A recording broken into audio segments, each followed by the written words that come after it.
traders, in today's video I want to share with you an awesome message left here on YouTube from another trader, really putting trading into a different light, looking at it from a different perspective, I guess you can say. And trust me, it's something that you are going to want to hear. It's pretty awesome. But before we get into that, I want to keep you updated on how our trading has been this week. I came into this week thinking it would be a slow week. We're sandwiched between economic events. We had our jobs number last Friday. We have some monetary policy reports and some Janet Yellen's testifying tomorrow as well. So I expected Monday and Tuesday to be kind of blah, and it was pretty slow for me. Thus far this week, I've only taken 2 trades. Fortunately, I'm 2 for 2. I had the short on Aussie Canada yesterday. I had a nice short on Dollar Canada today. Both were winners, so not a lot of activity for me, but picked up a few good trades. But on the other hand, Jason Graystone has been pretty active in our Syndicate program. He's taken 5 trades himself this week and has only lost 1. So currently, we've got a pretty good batting percentage this week. We've got 6 wins and 1 loss, and things have seemed slow, but that's often how trading is. I was talking to my live room members this morning about what the reality of trading looks like, and how when I first started trading, I thought that we had to hit the 100 pip winners every day, and anything under that was, worthless and pointless, because, that's all you hear about on the trading forums is people bragging about the massive amount of pips they're earning. So if I didn't do that, I thought I was a loser. But over the years, I've really realized how the small winners add up. And if you look at the trades we had this week so far in our syndicate, I'm going to read them off to you. Plus 38, plus 35, plus 31, minus 14, plus 12, plus 16, plus 41, right? Really nothing out of the norm, just regular average trades. But I'll tell you what, you add those numbers up and that's, we're almost plus 160 for the week, and you continue to do that on a day in, day out basis, week by week basis, month by month basis, and that's how you're able to get an equity curve that looks like this. Hopefully I remember to actually load up the equity curve in the post-production so you guys can see it instead of a blank screen. But that's how you get not a really steep angled, steep sloped equity curve, but a slow and steady grind in the right direction from the bottom left-hand corner of your screen to the top right-hand corner of your screen. So I think it's always important to know that, because I have a lot of newer traders that tune into this video. Thank you, by the way. If you guys are new, feel free to subscribe and feel free to share this. Matter of fact, hit that like button as well. I'll give you a second to do it while I drink some water.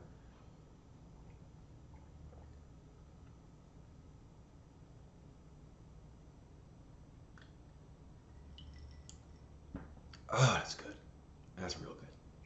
Anyway, lost topic, but the point is you string together these small wins on a consistent basis, and those small wins equal big results. I'm not looking for an equity curve that has a big, massive slope up. I'm looking for a slow, steady grind, and that's one of the reasons that I've been able to be so consistent over the past years. It's not pretty. I'm not the best performing trader out there. I'm not going to have just saw a message today saying, hey, would you like to know how to gain 100 to 150% return every day? Yeah, I would. But unfortunately, I know that there's probably a lot of risk that goes with it, and it's not worth blowing my account. So I'll take my boring average returns and just consistently put money into the bank and stack my account. Not sexy, but I'll take it. So that's an update how things are going. Again, tomorrow's a big news day, so we'll see how trading is. But it's been a slow but steady and really profitable week. I'm just happy to see us continue to work through this summer. Typically, summers are, well, not typically, they're different. I've had some pretty bad drawdowns in summer. This time, it's like summer never came. We're just going in the right direction, so I'm very happy about that. But the comment that I want to share with you guys, if I can find it, here it goes. Pretty cool comment. It's long, so take your time, but I certainly think it's worth listening to. It says, hey everyone, just had an aha moment. This was left after the video I did called Forex Blog 79, Planning Your Future Moves. So talking about moving in the right direction as a trader. And I'll kind of cut through this. He said, I recently read where a trader compared trading to driving. In driving, you have good and bad drivers. You have good and bad cars. A good driver can take a bad car and beat a bad driver in a good car in a race.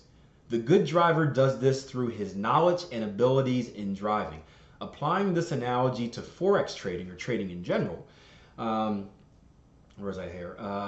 A good trader can take a bad strategy and create profit through manipulating the parameters of the system or by how the trader manages the trade. Likewise, a bad trader can take a good strategy and blow up an account. I think everyone is pretty much on board with that thought, and that is 100% true. We've we've had systems before here at Trade Empowered where it's literally you sell it when you get a green arrow and you buy it when you get a red arrow, and traders will always find a way to mess it up. And that's why, just put it this way: if all it was the system, don't you think there would be a much better percentage of traders that succeed if all it was being able to follow a system? There's so many more elements that go into trading, but that's a topic for another time. Anyway, this trader says, then I thought about how we learn to drive. First, we sit in the classroom and get lectured on about the rules of the road and the basic operation of the car. Secondly, we take the car that is known to run and do all the functions we need to do, and we go out in an empty lot and practice moving the car in that space. Finally, we go out on the road with the car and we put what we learned to practice.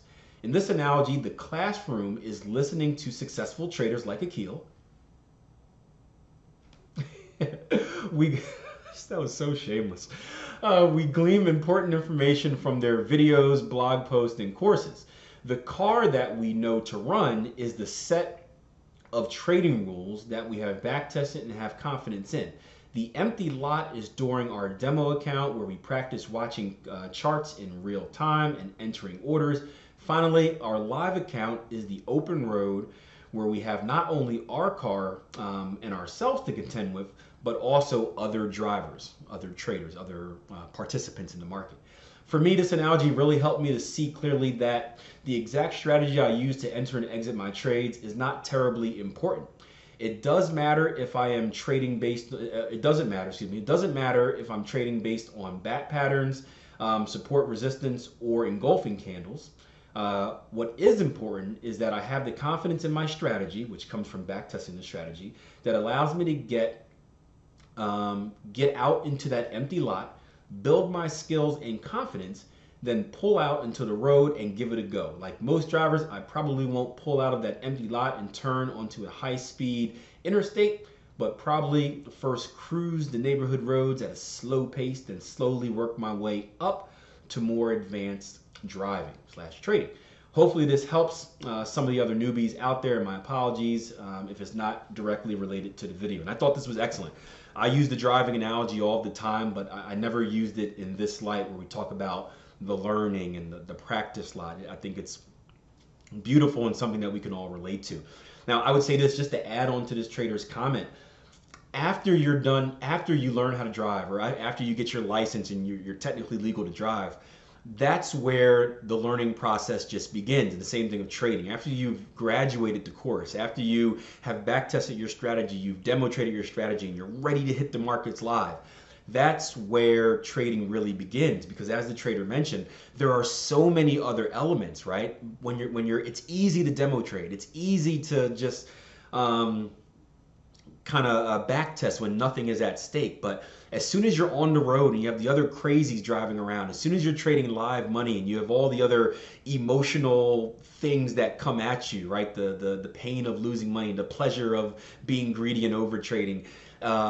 I really think there's about a 2-year learning curve. So just as you don't really learn how to drive until you're on the real roads with real drivers and you get practice being in that uncomfortable situation, see yesterday's blog if you're not familiar with that. In trading is the same way. It takes about 2 years to really find your bearings, to really kind of find yourself as a trader. And a great example of this is another trader that just reached out today. He said, Akil, it's been a while. I thought I'd drop you a line and let you know how I'm doing. He said, about a year ago, I joined a prop trading firm which offers quality training and fully funded live account once you graduate. The training is first class, just as yours was. But I won't lie, it's been a roller coaster of emotion. And as I thought I was ready for it, it turns out I was stuck in the level of knowing that I know but could not do. And that's just the outside elements. Again, this trader, I know this trader, he's a good trader. He knows what he's doing. He's very particular in executing his strategy and evaluating his strategy. But once you put yourself in a situation where you're either trading your money or even worse, you're trading someone else's money, that's an entirely different set of pressure. Lo and behold, put yourself in the position of a prop firm where maybe you have a quota where it's like, hey, you need to return this % a month or you're not going to get your funding. Or maybe you need to return this % in a month so you can get your percentage and actually feed your family. Those type of elements will affect you, especially in markets like this. They've been very slow markets this week. And when there's nothing going on and you have that need, that desire, that quota in the back of your mind, you start forcing trades. You start getting out of your element. You start breaking the rules that you learned in that classroom or in that empty parking lot. And it's only a matter of time before you get into trouble. You may swerve and worst come to worst, you may crash, meaning blow your account. And that's another reason why, again, it takes 2 years to kind of go through those elements of making mistakes, maybe getting a little scrapes on your car here or there, maybe getting a little fender bender, but nothing so serious that, you seriously hurt yourself. And as you develop over that time, you get more comfortable with what you're doing, and success starts to come easier and easier until you get in the full out zone. And live room members, we talked about that this morning, how I feel like at this point in my trading, I'm just in a zone. I'm so confident in what I do that nothing really else matters. Even trolls like the troll that left a comment yesterday saying blah, blah, blah, Gartley's and Rhino patterns and all that stuff is rubbish and it doesn't work for real traders and Fibonacci is stupid, and if Fibonacci worked, it would work all the time. I was going to respond to that trader, but reading the part that said if Fibonacci works, it would work all the time, that told me everything I need to know about the intelligence level of this trader, and it wasn't worth my time. But it allows me to look at stuff like that instead of second guessing myself and saying, oh, does Fibonacci really not work? To say, hey, man, I'm in the zone. I'm doing what I'm doing. Just stay in your lane. I'm behind the wheel. Just let me cruise. So good stuff, man. This was good examples today. It's been a good week so far. Hopefully we can keep this thing going. Not hopefully, we will keep it going as we had from the beginning of the year. And for you guys that doubted me in the beginning of the year when we hit that drawdown, when you see the big dip in our equity curve, what did we say? This is professional trading. Drawdowns come. We never know when they come. We never know how they come. We never know how long they last. They come. And unfortunately, this year it came at the beginning of the year. And I told you guys, we're 6 weeks in. There's no need to panic. We have at least 40 weeks of trading left, right? Steady the ship. Let's just come in and do our job each and every day. And this is the result of what happens when you do your job consistently, right? So thank you guys for joining me. As always, hit that like button, give this thing a share, another share if you haven't already, another one. And I'll see you guys probably not tomorrow. I've got a podcast interview to do, but maybe I'll see you guys Thursday for another episode of the Trading Blog. Thank you. All right, traders, so I hope you enjoyed today's video, and if you did, please show us by hitting that like button and subscribing by clicking the button right below. If you're looking for more educational content, feel free to head over to our TradingPower.com website, or also take a look and you'll see more videos available for you. Have a good one.